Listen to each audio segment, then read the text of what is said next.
Hello, and welcome to today's Conversion Express, where in 15 minutes or less, you are going to learn one strategy that you can apply to your website in minutes. It's meant to be brief, simple, and doable because you are a busy business owner.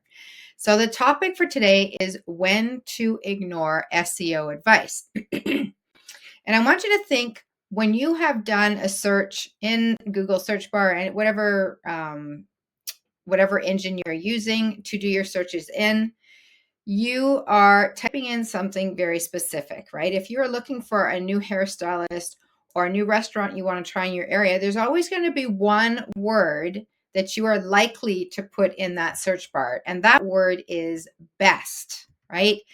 Best hairstylist in the area you live in, or best restaurant in whatever area you want to go to to eat.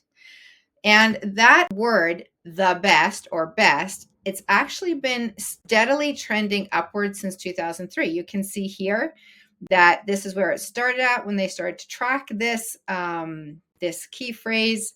And where we are now, it's just gone up, up, up, up, up. And these are some long tail keywords that people have looked in with the word the best in it. Now, humans are using that word, the best or best, in their search queries. And that is one of the reasons why SEO specialists advise you, especially if you are a local business, to put best or the best on your website because people are searching for that. And so we end up seeing a lot of this kind of thing we see here. Best emergency plumbing services in Philadelphia, or old school plumber does it best, or best service, best price. We are the best exterminator. So we end up seeing a lot of this, but this is actually a problem. Why is this a problem? It's because they're all making a claim without any proof of being the best. So SEO is actually doing its job in increasing traffic to your website, but the traffic is less likely to convert into a paying customer for you because you have not given them any proof about a claim you've just made. Anybody, absolutely anybody, could make a claim about being the best. And that is no good. You don't want that, right? So what is the best way to eliminate this problem? And what you want to do is add proof of being the best on the areas of your website where your visitors are spending the most of their time. And I can tell you right now that where they're spending most of their time is the hero section of any page. It's that first screen that they're going to see. 100% of your visitors are seeing that. And the scroll rate after that hero section starts to drop and drop and drop. So you want to put claims of being the best or proof of your competency and excellence in places they're going to see it first, to give them reassurance. So I'm going to give you an example here. If we take one of the previous examples that we had about the old school plumber does it best, how can we add proof about the statement we've just made that we are the best, that this plumber is the best? Okay, so I looked through the plumber's website and there are several things they actually had buried on their website. They had their hero section, and then right below this hero section, they got into all about them and their company. And remember, your visitors don't really care about you at this point. They want to know, how are you going to solve my problem? What's your process? What's your success rate? They're looking for answers to their questions. And I can tell you right now, finding out about how long you've been in business and how many people work for you is not one of their top 10 questions or top 5 questions. They have some immediate things that they're looking for. And then one of them is trust and reassurance that you're competent, you do a good job, you're going to get it done, things like that.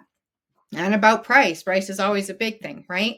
So I took what they had on their website. Like I said, it was buried further down, and put it right here in this hero section. One of which was I took a testimonial that they had in one of their Google reviews about a customer who's backing up this claim. Like he says right here, he gives them 10 out of 10 on their customer service, on their timeliness, on their robust knowledge of the job. And he also listed them as one of his superheroes. So that is an excellent testimonial to put it right around the claim you've just made. The other proof is that how many Google reviews they have. 4.9 out of 672 plus is excellent. Another thing that they're competent and they're the best is that they have 24/7 emergency service. And you know that when you have a plumbing issue, you want it taken care of like immediately, right? Because of damage it can cause and delay. Everybody needs water. We use it every day, multiple times a day. And people are also going to be wondering about price. So they directly say on their website, affordability is our promise. So let's make it obvious. Put it right there in that hero section. People are going to be or immediately look at the difference between what they had and what it could become right here. Here's another example of taking the same thing, but just laying it out a little differently.